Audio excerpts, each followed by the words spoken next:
Haïti a besoin de régime présidentiel pour que nos hommes et femmes politiques puissent enfin devenir des personnes dignes, intègres et responsables.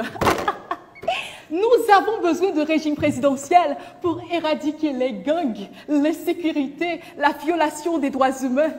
Nous avons besoin de régime présidentiel pour l'augmentation de la production nationale, pour la valorisation de la monnaie nationale et pour qu'enfin nous puissions avoir de l'électricité 24 heures sur 24.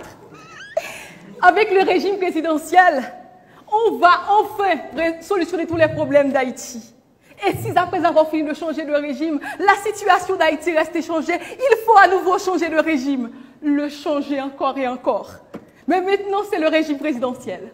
Le régime adopté par les États-Unis d'Amérique, un pays qui a fait la hiérarchisation, la catégorisation même de ses électeurs. Grands, petits. Avec le régime présidentiel, Haïti, elle aussi, va devenir l'une des plus grandes puissances économiques mondiales. Mais revenons enfin sur terre. Il est nécessaire que je précise pour vous des détails importants. Plusieurs pays comme Gambie, Mozambique, Libéria, Burundi, Soudan du Sud, République centrafricaine font partie des 10 pays les plus pauvres du monde, selon le classement 2019 de produit intérieur brut. Ils ont également un régime présidentiel. Dans cette même liste figurent Mozambique, Burundi. En plus d'être les pays les plus pauvres du monde, ils font partie des pays les plus corrompus du monde, selon Indice de perception de corruption, classement 2019. Et je le répète, ils ont également un régime présidentiel. Honorable président du jury, mesdames, messieurs les jurés, très chères compétitrices, mesdames, messieurs, certains de nos femmes et hommes politiques haïtiens, qui pour certains étaient députés, sénateurs, n'ont rien fait pendant leur mandat. Ils agitent le débat en Haïti pour un changement de régime. Ils optent pour un régime présidentiel, comme quoi le régime actuel est responsable de leur échec. Mais avec le régime présidentiel, ils vont devenir enfin les libérateurs, les sauveurs d'Haïti. Épargnez-nous de ces contes de fées. Mesdames, messieurs les membres du jury, je prends position contre le régime présidentiel en Haïti, car il est caractérisé par l'autoritarisme, la dualité des pouvoirs, de forte instabilité politique et de la légitimité supérieure du président par rapport aux autres pouvoirs. Dans un régime présidentiel, le président détient trop de pouvoir en regardant la constitution et la pratique des pays de l'Amérique latine, par exemple Chili, Argentine et aussi les États-Unis d'Amérique.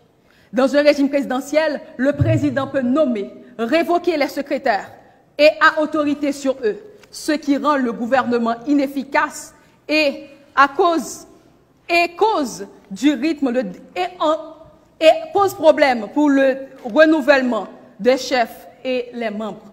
Mesdames, messieurs les membres du jury, dans un régime présidentiel, le président est à la fois le chef de l'État et le chef du gouvernement. Sa responsabilité ne peut être mise en cause par aucun pouvoir, par aucune assemblée.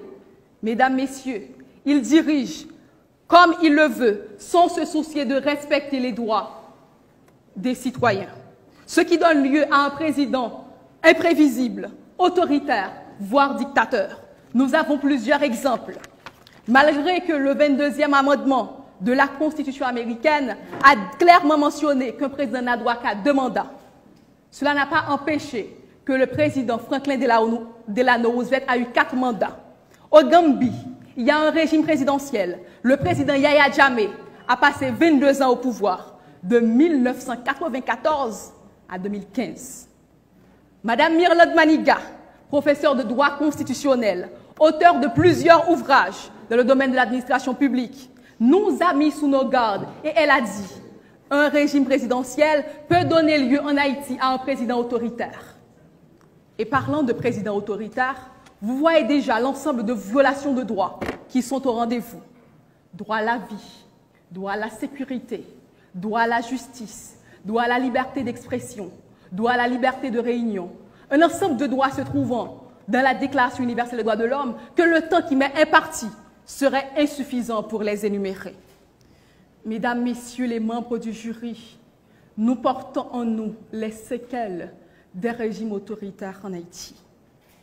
Les persécutions politiques, la cruauté, la méchanceté, nos frères et sœurs exilés, décapités, assassinés, jetés sur des tas d'immondices, détention arbitraire, disparition forcée, torture. Nous en gardons le mémoire. Et nous ne voulons pas revivre ça. Le régime présidentiel a fait du président un homme fort. Haïti n'a pas besoin de ce régime. Car dans toute l'histoire d'Haïti, nous avons trouvé chez nos représentants la velléité de prolonger leur mandat et de ne pas abandonner le pouvoir. À qui veut l'entendre?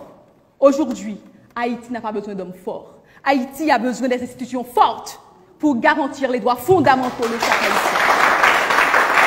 Le principe de la stricte séparation des pouvoirs dans un régime présidentiel ne va pas s'adapter à la réalité d'Haïti, car il donne lieu à des blocages en cas de désaccord entre le pouvoir législatif et exécutif, car ce régime donne très peu de marge de manœuvre pour la résolution des conflits, ce qui a été constaté dans différents pays de l'Amérique latine et en Afrique.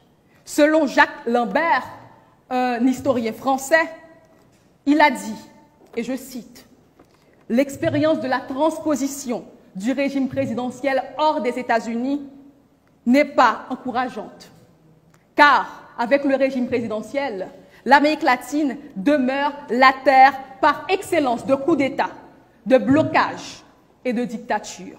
Alors, Haïti n'a aucune raison d'envisager un régime présidentiel. » La partie adverse vous a parlé d'équilibre entre les pouvoirs, de stricte séparation des pouvoirs, mais c'est faux. Il n'y a aucun équilibre dans le régime présidentiel.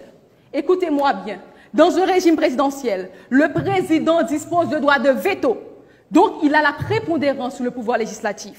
Le président peut voter la loi totalement ou encore peut le rejeter. Pour éviter les risques de veto, le pouvoir législatif est obligé de satisfaire les caprices et les ambitions du président. Le président a également l'habilité d'intervenir par décret selon au regard des régimes présidentiels qui se trouvent en Amérique latine. Alors que, malgré que le pouvoir législatif est là, le président peut prendre décret exceptionnellement. Cependant, le pouvoir législatif n'a aucune prépondérance sur le pouvoir exécutif. Mesdames, Messieurs, dans un régime présidentiel, les juges sont votés. Les juges sont votés, sont acceptés, sont sélectionnés par le président en accord avec le Sénat, ce qui peut donner lieu à l'instrumentalisation du pouvoir législatif et judiciaire par le président de la République, ce qui peut donner lieu à des compromissions, à la corruption, au clientélisme politique, à l'affaiblissement du système judiciaire, aux abus de pouvoir, à la violation de droits et des chantages. Mesdames, Messieurs les membres du jury, en quoi ce régime va améliorer le statu quo en Haïti? Je peux vous assurer qu'il empirera la situation d'Haïti. Le régime présidentiel donne lieu à un État inégalitaire. Au Kenya, il y a un régime présidentiel. Dans un reportage recueilli par Marion Doué dans le journal Le Monde.fr, John Gitongo, figure de la société civile, a dit, et je cite, « Notre société est très inégalitaire. C'est ce qui rend la compétition politique est dure et si violente. Notre régime très présidentiel est un échec. Il aurait dû être abandonné depuis longtemps. Lors de la réforme constitutionnelle, en 2010, nous avons réintroduit intelligemment la décentralisation. Mesdames, Messieurs, en Haïti, nous avons un État unitaire décentralisé. Nous ne pouvons pas copier sur les États-Unis qui a un régime fédéral. Haïti a un régime semi-présidentiel, comme la Russie, Portugal, Islande, Roumanie. Ce sont des pays stables, développés, qui ont un système judiciaire fort. Les partisans du régime présidentiel se sont trompés de problème. Il n'y a aucun moyen que leur solution soit bonne. Je plaide contre le régime présidentiel en Haïti